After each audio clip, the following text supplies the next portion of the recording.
Minding My Business, the CEO story with Ramesh Menon and Hrishi K. Hello, they normally say at Christmas time that it's the season to be merry.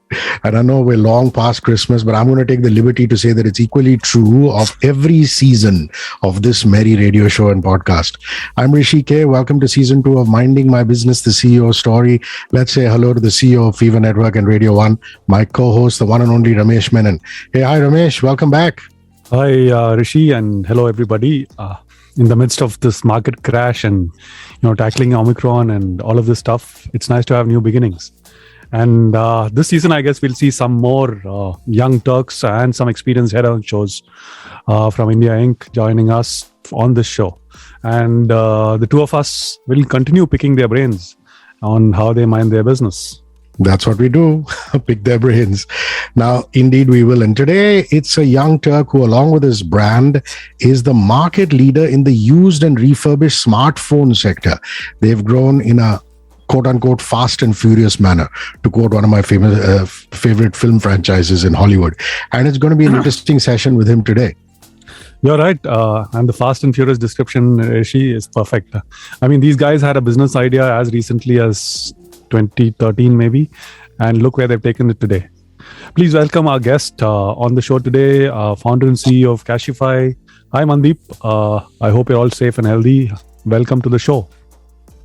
Hi Ramesh, hi Hrishi, thank you so much for having me on the show. Mandeep, thanks for coming into Minding My Business, the CEO story. Let's kick things off. Tens of millions of people each year purchase a second-hand smartphone in India, the world's second largest market. Phone makers and giant online sellers like Amazon and Flipkart are aware of it, obviously. So they collect old handsets when they do exchange offers or when they do trade-ins. How is your service different from what they do? So I'll just give you a color. About 170 million new smartphones are sold in the country every year. And this is just smartphones. And just to bring that million versus crores, that's 17 crore smartphones. I always get confused between million and crore. And club this with the fact that in about 12 to 15 months, most of the customers either change their handsets or start thinking of upgrading or moving to a new handset. The third data point that is important is that the penetration of smartphones in our country is only 55%. So if you think of these three data points in conjuncture, wherein 17 crore new phones are sold, people changing in 15 months, and the penetration is 55% only, there's a large pool of devices which get ready to change hands every year.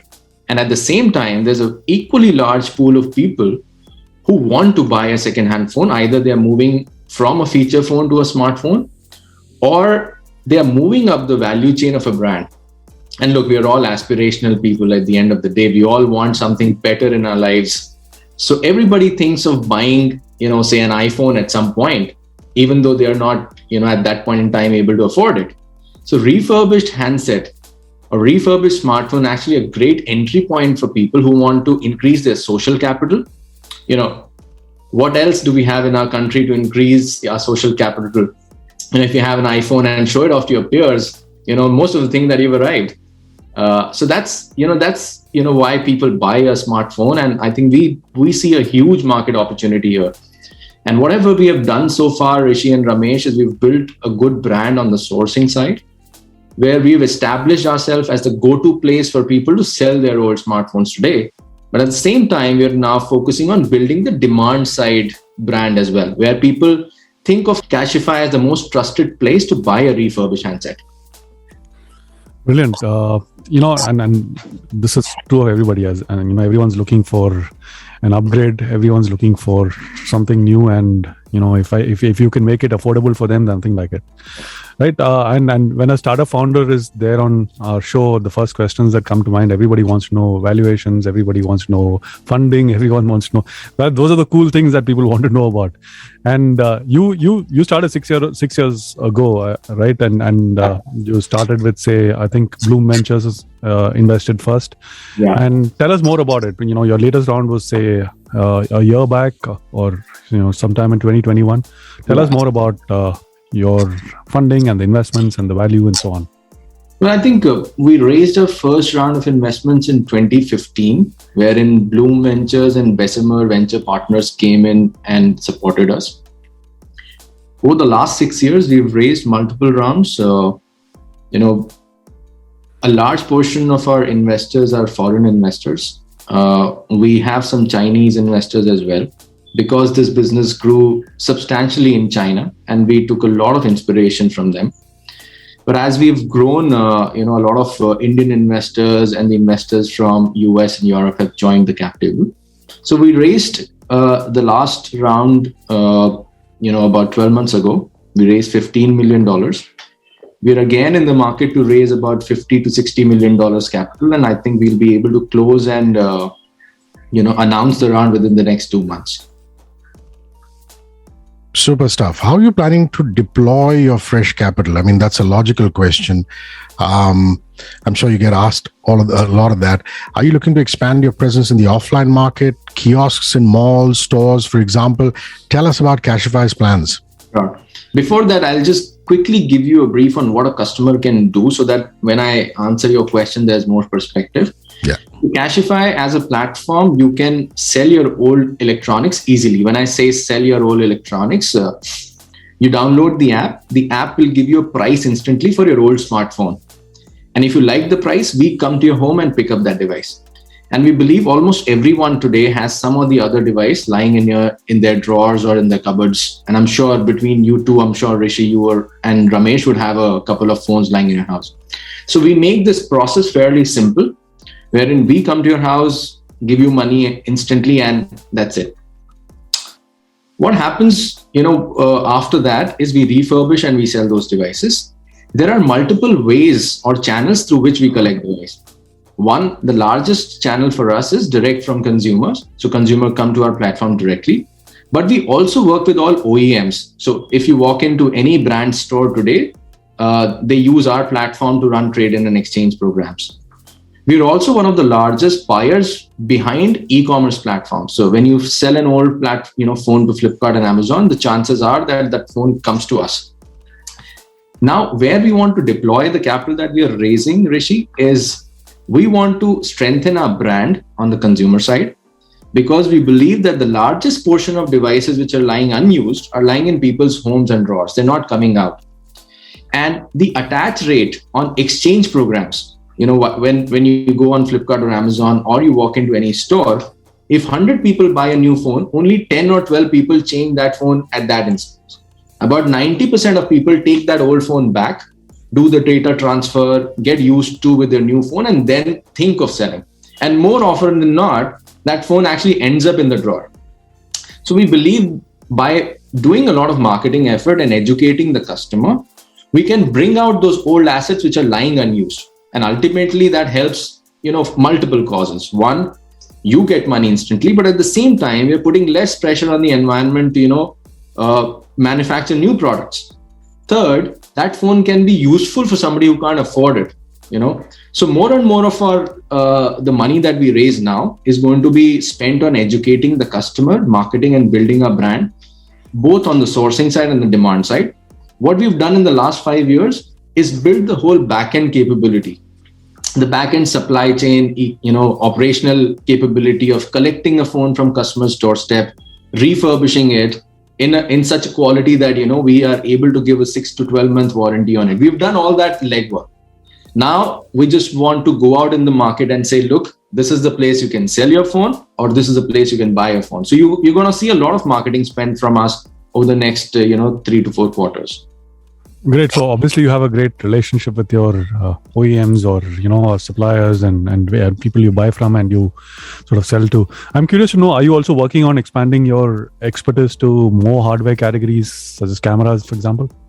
Yeah, so we also do laptops, gaming consoles, and very recently we added smartwatches. We have just opened cameras as a category, but look, for all practical purposes, smartphones is the largest category and the fastest moving. So even today, 90% of our business concentration is in smartphones.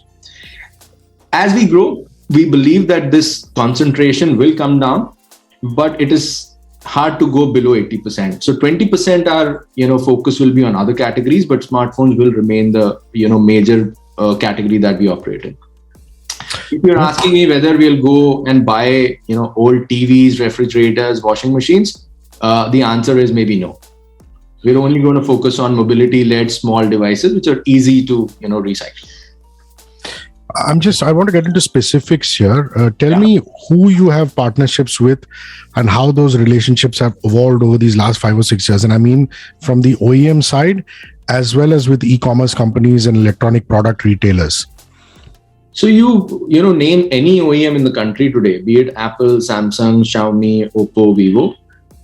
If you go onto their online websites and exchange your phone, we've done integrations on their online platform. So it's basically Cachify is running the whole front end as well as back end for exchange and trade-in programs for all OEMs in the country. Even few of offline stores. So if you walk into, say, a Vijay Sales or some of Chroma stores, some of Sangeeta stores down in the south, they're using our platform to run trade-in and exchange programs in their stores. What about plans of expansion outside of India? Have you thought of that? Have you started working on that? We have, Hrishi, and interestingly that you brought it up, we've recently set up a team to do our international expansion. But we are taking very slow steps because India as a market is very unique, but you need a lot of local know-how. So we're looking at Middle East, Indonesia, and Bangladesh as 3 next countries where we would expand. We also have done some software sales. We've sold our SaaS products in many of these countries. And that has been our first, stepping into those countries. But we'll very soon set up our operations in these countries as well. So you can think of, next 12 months, you will see us announcing foray into at least 1 or 2 of these international markets. Brilliant. I'm sure, domestically also you must be increasing your marketing spends and advertising spends. Yeah. So of getting the word out, right, about your offerings. Yeah. Are you planning to do some of it this year? Yes, we are. Last year, we did some TV campaigns just to do a dipstick on how TV works. This year, we have huge plans of doing TV campaign, radio, outdoors, etc. So we have a significant budget earmarked for 2022. Okay, let's go down memory lane, shall we?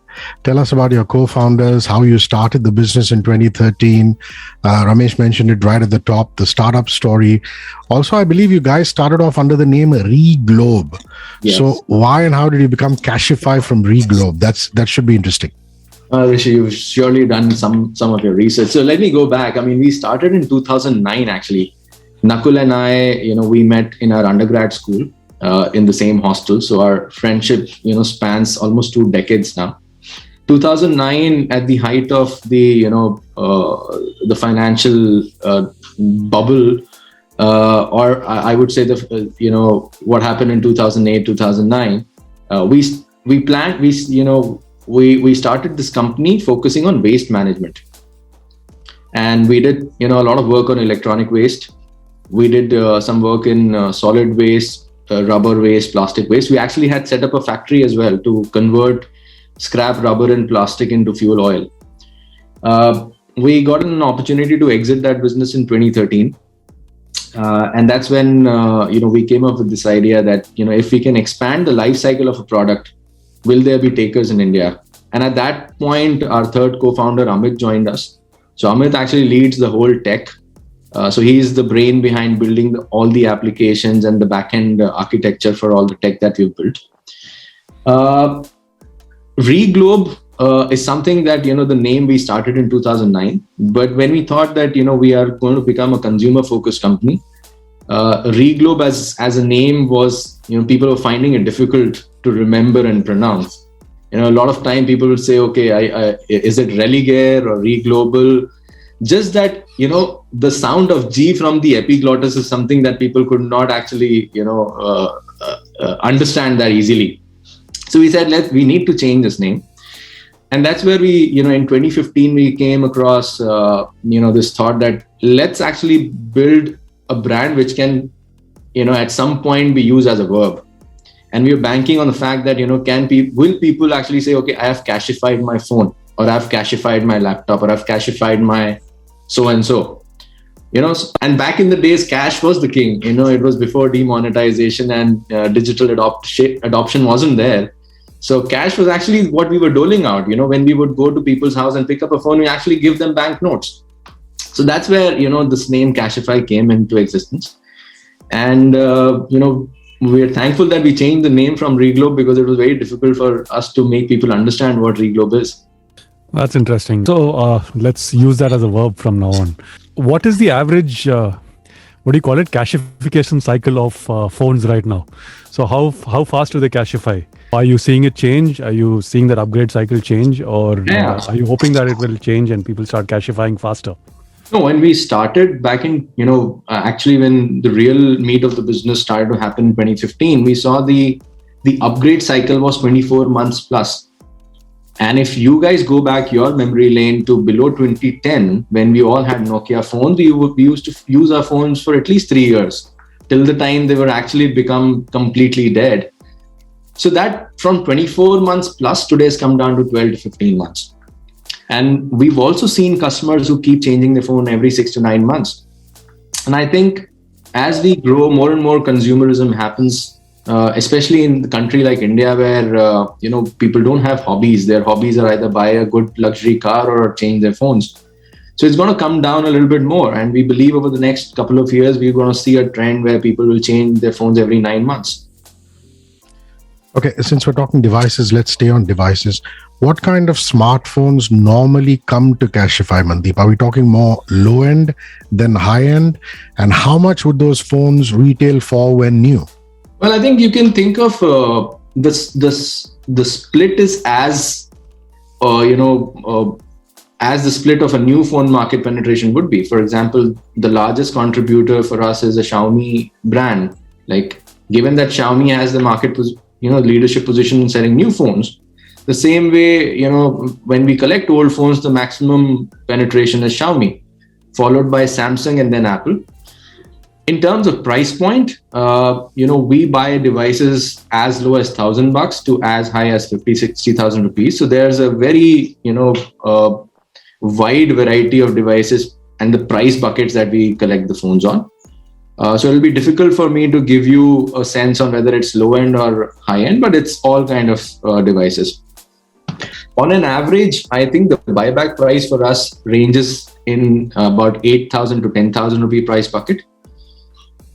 When we sell a refurbished phone, and your second question was, how does the price compare to the new phone price? So a refurbished handset, you can expect it to be anywhere between 25% discount to 40-45% discount. So if your new phone is selling for, say, $100, you can expect to buy a refurbished phone anywhere from 75 rupees to, say, 55-60 rupees. Now, this depends highly on the brand, the acceptance of that model in the market, and what is the config of that of that model at that point in time. So you obviously refurbish them, make them almost new in a sense, but consumers in India are obviously hard to please. They will still ask you guarantee kahan hai, or what is the warranty period, or what is the what is it that you can give in terms of commitment on service, or how long it will last, and so on. So what do you do for better consumer experience and so on? So every phone that we sell comes with a 6-month warranty.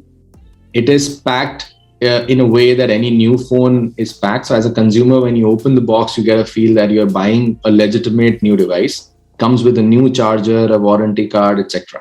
So from a consumer's perspective, when you're buying a Cachify refurbished phone, you actually get a feel that you're buying something legitimate. And there is a 6-month warranty. We're also thinking of increasing that warranty from 6 months to 12 months with, say, some extra cost, which we've done some research, and most of the customers are willing to pay a slightly higher premium and convert their warranty to 12 months. Okay, let's talk CSR. We really like, Mandeep, that during lockdown, you've done a campaign with NGOs called Donate for Education. So give us the details on Donate for Education and what you really got achieved. So I think it was it started with a personal desire to make a contribution. On Twitter, I saw a tweet from a very famous journalist that, she was at a certain place and kids could not get access to education. So we just tweeted that, look, we can give you a few phones which you can distribute. And I think that tweet got a lot of good response. And there we thought that, look, can we actually help the kids who, from the underprivileged section do not have access to smartphones today and suffering a lot in education. So we earmarked a couple of hundred phones from our balance sheet and we distributed them to NGOs. But then we realized that, if we want to scale this up, you can't keep doing it from your own balance sheet. Of course, there's a limit on how much that you can spend from your pocket. So we said, let's empower people and organizations to come forward and donate phones to us. And we partnered with multiple NGOs, corporations, businesses to promote this within their employees and encourage them to, either either donate their working phones or bring out any recyclable phone or any electronics that they have in their house or office. We will collect them, refurbish them, and then we would send it to, a lot of our NGO partners who further distribute it. So it worked pretty well. We collected, a large number of devices and we, tried to make an impact. But I think where we feel that, people like to talk about donating and making an impact, but actually when it comes to actual, handing over assets, people still need that nudge, or not many people are forthcoming. So we thought that this campaign would do a lot more than what it did, but we are happy that we could at least make some impact or give back some to the society. That's a powerful thought, actually. I hope over the next few years or months, it really succeeds. Let's get back to some business talk. I want to talk about your store concept and what's the model for the store concept that you have. Are they standalone Cachify stores, franchise stores? Give us the lowdown on that. Yeah, so Ramesh, these are Cachify branded stores. Majority of them are Cachify owned. So think of it as a 250 to 300 square feet format. There are 4 services or 4 things that a customer can do in this store. You can buy a refurbished phone. You can sell your old phone in the store and get instant cash. You can get your phone repaired on the spot. So if you have screen damage or something, you can get it repaired and you get warranty on those repairs as well from us. And finally, you can even buy accessories for your phone. So if you want to buy a charger or a headphone or a Bluetooth device, you can walk into any of our stores and make a purchase. Today, we have 85 such stores across the country. Hopefully, within this year, we're going to take this count to about 200. So we're going to go very, very aggressive and open another 115 stores by the end of this year. How has the demand for laptops and smartphones been in the year that's just gone by, Mandeep, in 2021? And if you look back over the last 12 months at smartphones, how much of that demand has been from smaller companies? Likewise, for laptops, how much of the demand has come from the business side? I mean, that's a very good question, Hrishi. We saw a lot of demand coming from end consumers for sure, because everybody wanted another laptop in the house for their kids' education. But at the same time, a lot of SMBs, reached out to us to buy laptops for their sales force or people who are working from home. A lot of, call centers who moved their operation completely to home. We got requests from them for laptop purchase. So actually, our laptop business has grown almost 5x in the last 12 months. The refurb smartphone business has grown about 2.5 to 3x, but laptop business has grown 5x. Great. So with that, let's move into a fun section. Let's ask you some rapid questions which you can give rapid answers to. Who's a business leader that you really admire, and what are those qualities in him or her that really stand out for you and you hope to maybe emulate? I think for me, it has always been for many years Elon Musk. I'm sure a lot of people idolize him, but it's a lot to do with the ambition that guy has. It's like something that you and I can't think of. I mean, that larger than life ambition is something that I think is a quality that I would like to take from Elon. Of course, he's actually proven a lot of it. 10 years ago, nobody could have thought that there could be a rocket which could go up and come down. I mean, he's made it possible. And I think that that larger than life ambition is something that I really look up to. What kind of music do you listen to? What's on your playlist? Plus, memories of any music concert that you went to during your student days, Mandeep, or now, recently before the pandemic hit, that you really, really enjoyed? I mean, I'll be very honest, Hrishi. Right now, my playlist is all,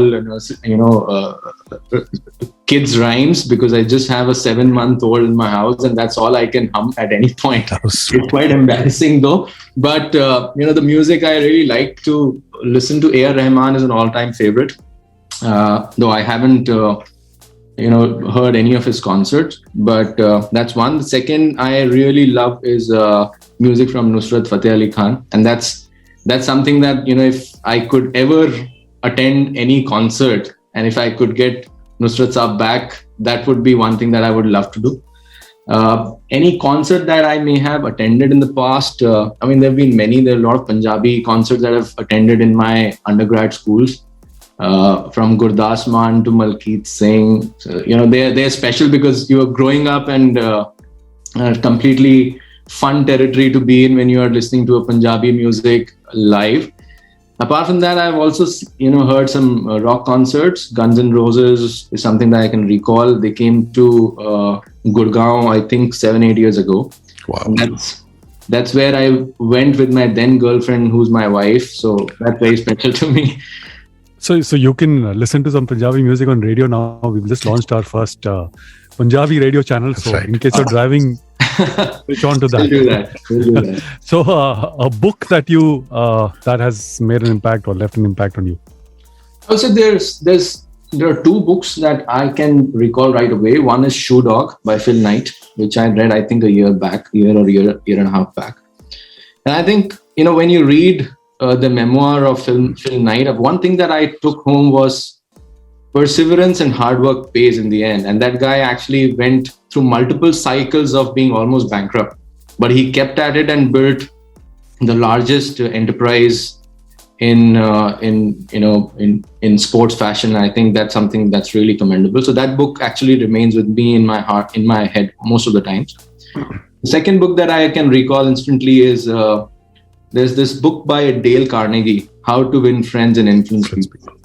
And I think that book has made a huge impact in my life. I mean, the way you interact with people, the very simple fact that if you address people by their first name, that's music to their ears. And that's something that I've actually experienced firsthand, and I use that in all my interactions with people. So these two books are something that I actually do a refresher course of Dale Carnegie's book every year and a half. I read it again.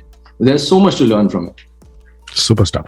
A sport you follow, Mandeep, and your favorite player in that sport, and why? I think ask any Indian, it's going to be cricket, more likely or not. And I look up to Virat Kohli, the way he's transformed himself and the team, brought in the culture of being fit. I think now there is one Virat Kohli, and the joke says there one Virat Kohli and 10 other who look like Virat Kohli. So that's cricket and Virat. Yeah, your favorite vacation spot and why you love going there? It's going to be Goa, because I go there at least once or twice a year. I have the hotel fixed, the location fixed. I'll just go there, spend 10-15 days, unwind. So it has to be Goa. Well, Mandeep, it was super learning about the Cachify story. All I can say is onward and upward, you guys. You saw a gap in the market and just moved for the kill and continue to grow organically. Thanks a lot, Hrishi. Means a lot. I think as a business leader myself, I think you guys inspire us. You guys hopefully continue inspiring us with all of the hard work that you guys put in. That what you mentioned just now also about not giving up, failing, or even if you don't succeed the way you intend to, how you come back again and again. So great talking to you. I think you guys are the future of the country, and all the best to you. Thank you, Ramesh. Thank you very much for talking to me today. Have a great day. With that, it's time to wrap up the first episode of Season 2, and I have to say it feels like home with my co-host Ramesh.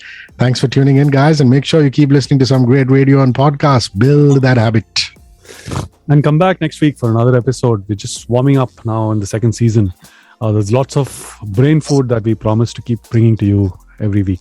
Brain food it is. Minding My Business, the CEO story, shall be back with another captain of the industry who's been a pathbreaker.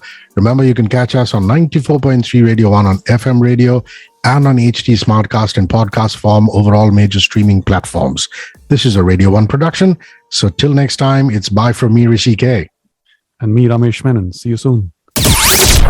Thanks for watching. If you like this video, then subscribe to our channel and press the bell icon so you don't miss out on more content.